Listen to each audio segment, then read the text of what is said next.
Exactement. Donc, j'ai décidé de recommencer. Bonjour et bienvenue sur Icônes et Silences, la chaîne qui redonne la parole aux légendes que le temps a parfois rendues muettes. On dit souvent que le sommet de la gloire est l'endroit le plus froid au monde, mais pour Claude Barzotti, ce n'était pas seulement un froid glacial, c'était une prison dorée construite par les acclamations même de son public. Derrière le sourire charmeur de l'inoubliable interprète du succès phénoménal, le Rital, se cachait un secret déchirant.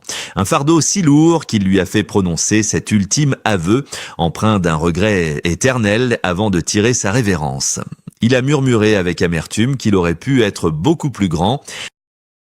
Pendant des décennies, il a été la voix de velours qui a fait chavirer le cœur de millions de femmes à travers toute l'Europe francophone.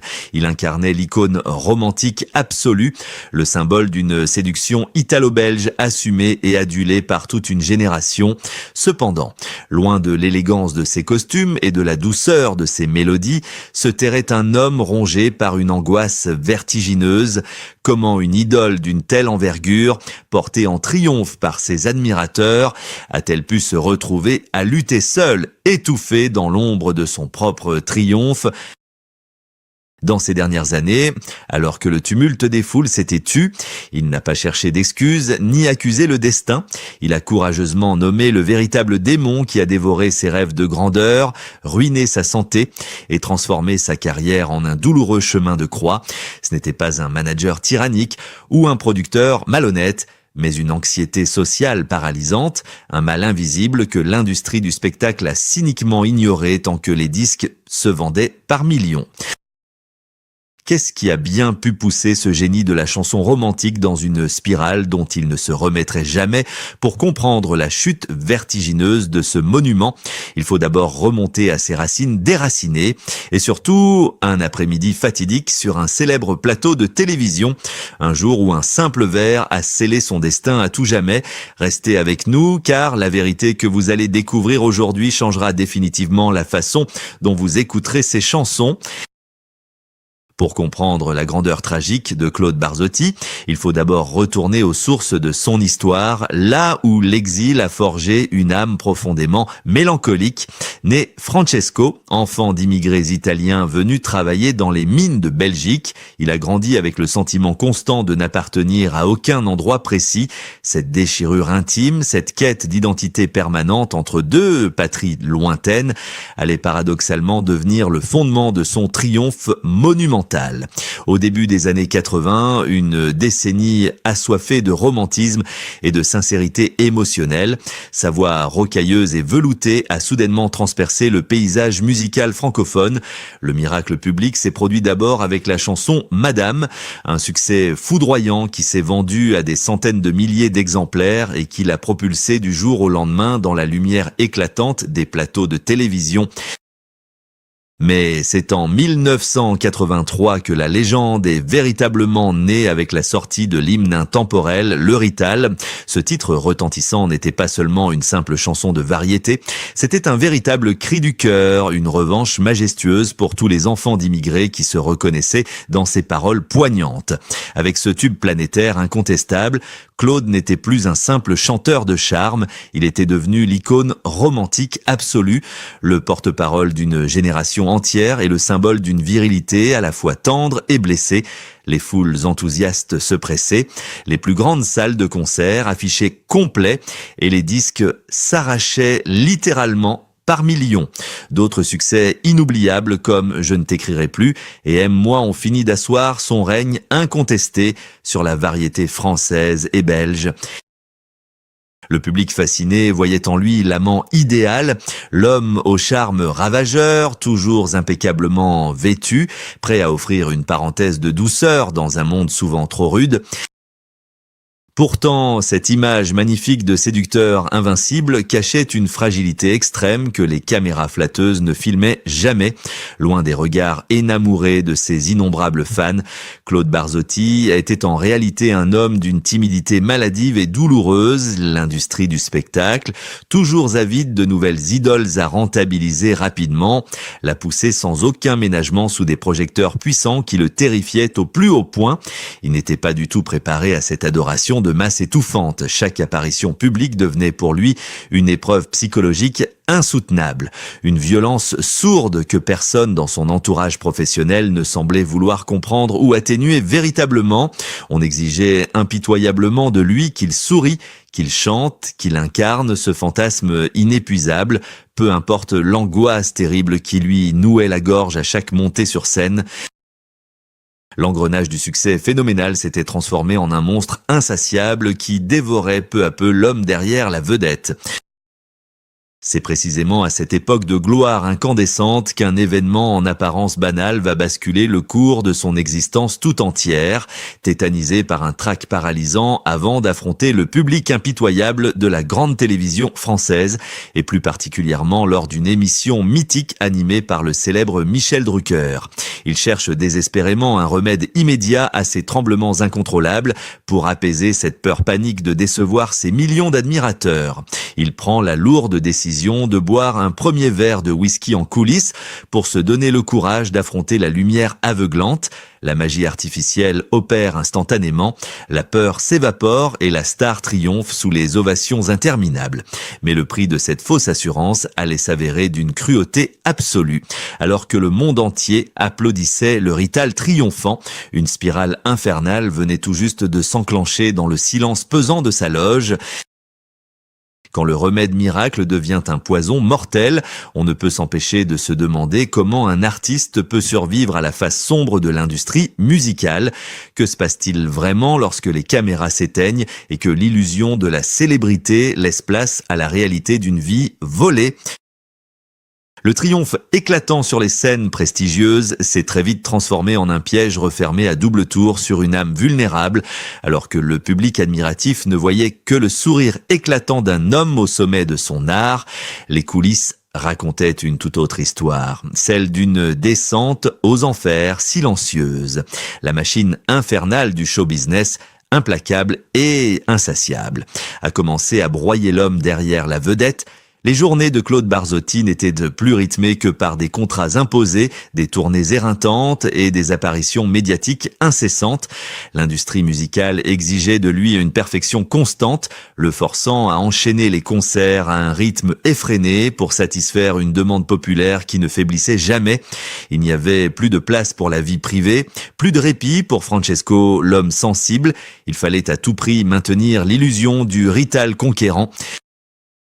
Et pour supporter cette cadence inhumaine, pour affronter la terreur viscérale de la foule qui le paralysait avant chaque levée de rideau, le verre de whisky occasionnel est devenu un compagnon indispensable. Le véritable scandale ne résidait pas seulement dans cette addiction destructrice, mais dans la complaisance absolue d'un système qui fermait les yeux. Ses producteurs, ses tourneurs, l'industrie tout entière voyaient parfaitement sa détresse grandissante. Ils assistaient à ces tremblements dans le secret des loges, mais tant que la voix tenait et que les billets se vendaient, le spectacle devait absolument continuer. Il était devenu un produit extrêmement rentable, une véritable mine d'or qu'il fallait exploiter jusqu'à l'épuisement total. Les contrats s'accumulaient sur son bureau, dictant ses moindres faits et gestes, le privant progressivement de son autonomie et de sa liberté fondamentale. Ce contraste saisissant entre l'homme adulé qui chantait l'amour avec une passion dévorante et l'être meurtri qui se noyait dans les spiritueux pour oublier ses angoisses est d'une tristesse infinie. Chaque note parfaite arrachée à sa gorge était en réalité payée au prix fort de sa santé déclinante.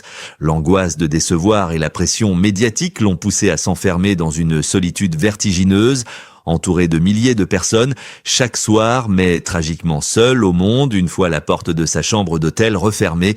La quantité d'alcool ingérée chaque jour augmentait de manière effrayante, atteignant parfois des limites humainement insoutenables pour étouffer le mal-être profond d'un artiste jeté sans protection en pâture à la célébrité.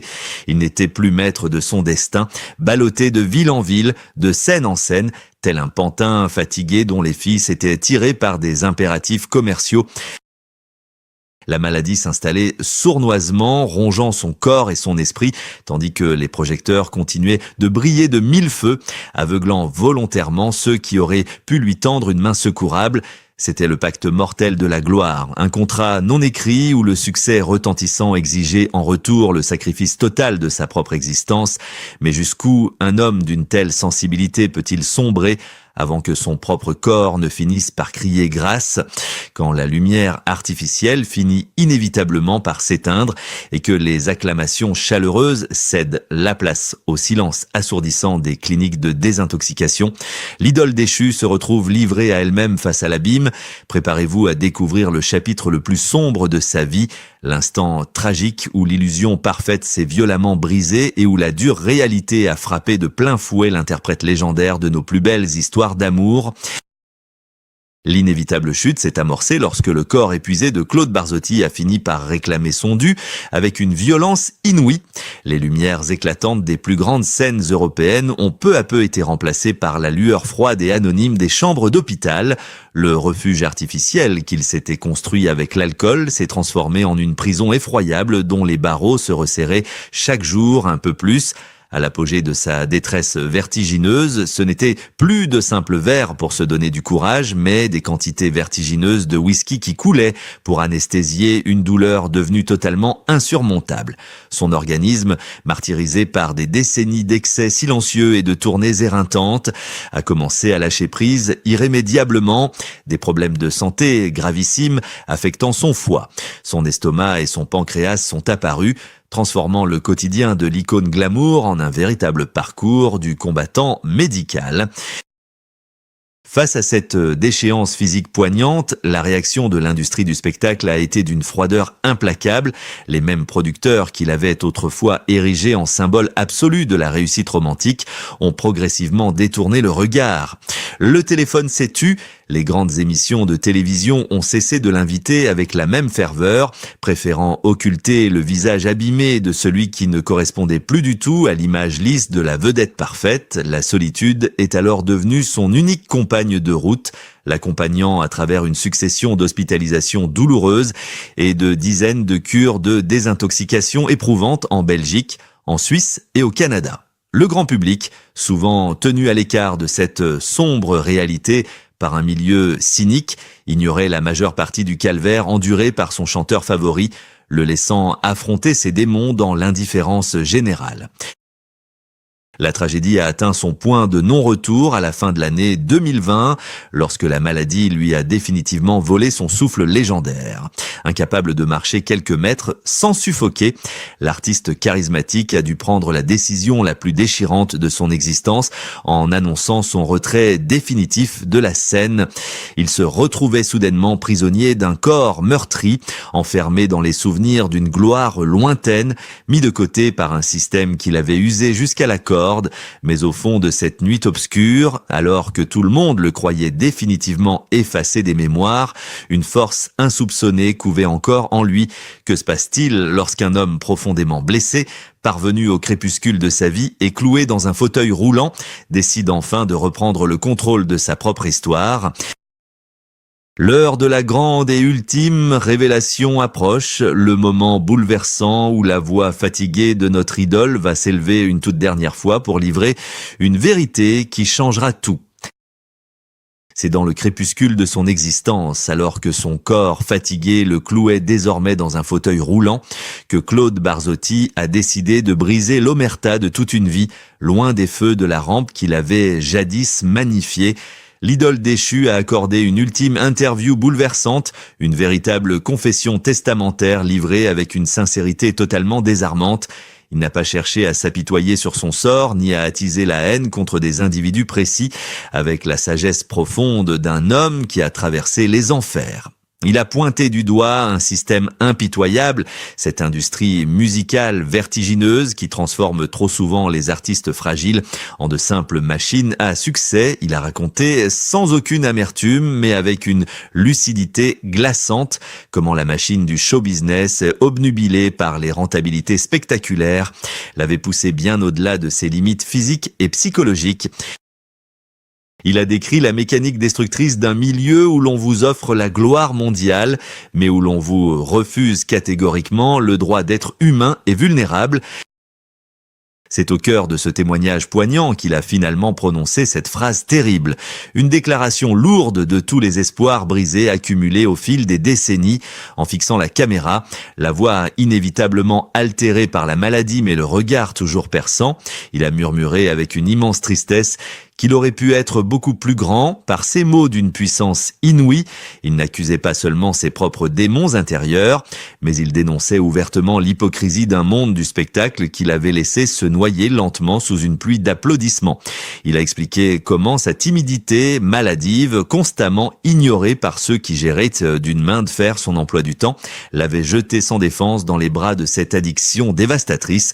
Le grand public, les journalistes et même ses anciens collaborateurs ont été littéralement frappés de stupeur face à cette vérité crue et sans artifice. L'onde de choc initiale a très rapidement laissé place à une immense vague de compassion, de tendresse et de respect infini pour cet homme qui osait enfin retirer son armure de séducteur invincible. Ce n'était plus le Rital triomphant qui s'exprimait ce jour-là, mais simplement Francesco, l'être humain meurtri qui reprenait définitivement le contrôle absolu de sa propre histoire. Il a repris son pouvoir en refusant de se taire avant de partir, en brisant ce silence oppressant. Il a offert une leçon de dignité inoubliable à tous ceux qui pensaient le connaître. Cependant, une question fondamentale et vertigineuse s'impose à nous, une interrogation qui résonne puissamment au-delà de sa propre destinée brisée. Quelle véritable leçon devons-nous tirer de ce sacrifice silencieux sur l'autel de la célébrité ?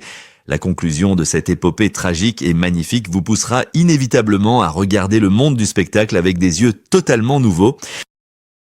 L'histoire bouleversante de Claude Barzotti dépasse largement le cadre d'un simple destin individuel brisé. Elle nous tend un miroir implacable sur la véritable nature de la célébrité et sur la responsabilité écrasante d'une industrie du divertissement qui dévore souvent ses propres enfants sans le moindre scrupule.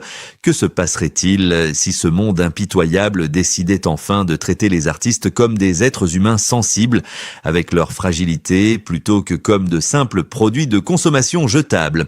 Sommes-nous véritablement prêts, en tant que public admiratif, à écouter la détresse silencieuse de nos idoles avant que les lumières ne s'éteignent à tout jamais sur leur existence ? Le calvaire intime de ce chanteur romantique d'exception résonne douloureusement comme un avertissement solennel pour toutes les générations futures d'artistes.